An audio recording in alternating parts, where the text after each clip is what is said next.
You are watching CBS 21 News live at 11 with Rob Hanrahan, Tanya Foster, Chief Meteorologist Tom Russell with First Warning Weather, and Jason Bristol with Sports.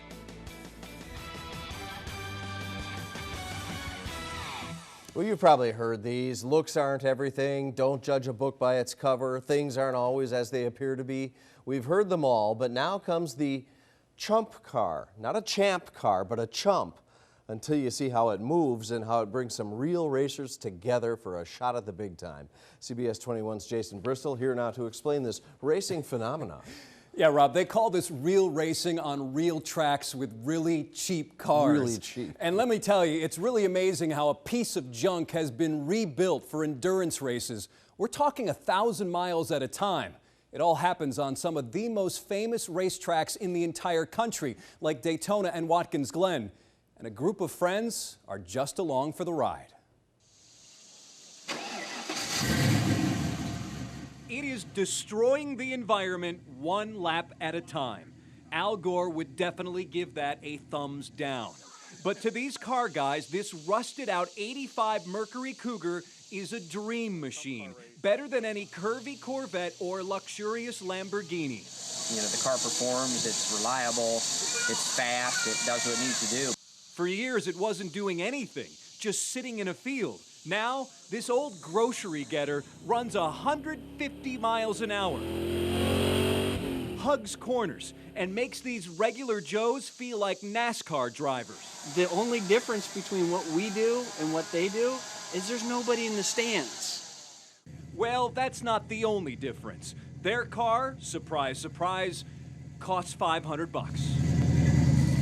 They're all like that on the ChumpCar series. Endurance races that last 12, 14, even 24 hours for the 100 or so rust buckets, tin cans, and leftover lemons, and the weekend warriors that drive them. Each of these guys takes a turn behind the wheel of this car, which isn't easy getting in and out of, as I found out. How do you get in there? They say being inside is such a rush, and things fly by so fast, they never get tired. How do you make it go so fast? It's just a strategic pile of parts. Parts like an old V8 engine that delivers a whopping 6 miles to the gallon, a spoiler made from street signs, and lights that shine sometimes, and that paint job, and the Muppet on the roof, and the stuffed squirrel staring out the back.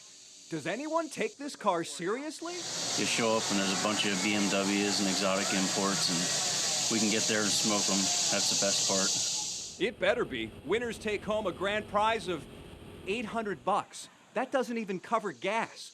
And these guys should know. Here they are celebrating their latest victory, Daytona. Their collection of trophies looks right at home. If their living room was decorated by the Terminator. But what really inspires them, it's this opportunity to do something most of us could never do, much less afford. Unless our last name was Gordon or Earnhardt. We're paying way, way less than any other form of motorsports to be able to get on the tracks like Watkins Glen or Daytona. Racing, some recycling, winning. I think Big Al would agree.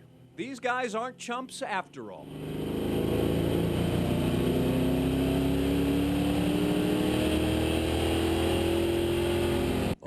It's got a good sound. Wow. And they aren't chumps. The race team's name, Tigers Wood PGA Racing, and naturally the crew chiefs are the wives. Gotcha. And it's a family thing. Sometimes you got to pound on the headlight to get it to come on. We've all had cars like that. These are $500 cars? Exactly. $500 for the car. Now, your costs rise a bit as you pick up tires and a roll cage and brakes and things like that. But again, this is for the regular Joe to get into racing. And again, hit tracks that most of us would only be sitting in the stands in. And you can feel the acceleration in that shot. And for those guys to be at those tracks, the funny thing is, they say it's the same thing, only nobody's in the stand. Exactly, and they're some of the best at what they do. Awesome. Awesome stuff. Really good group of guys. Thanks, Jason. A good Samaritan and a celebrity doctor helped save a British tourist whose leg was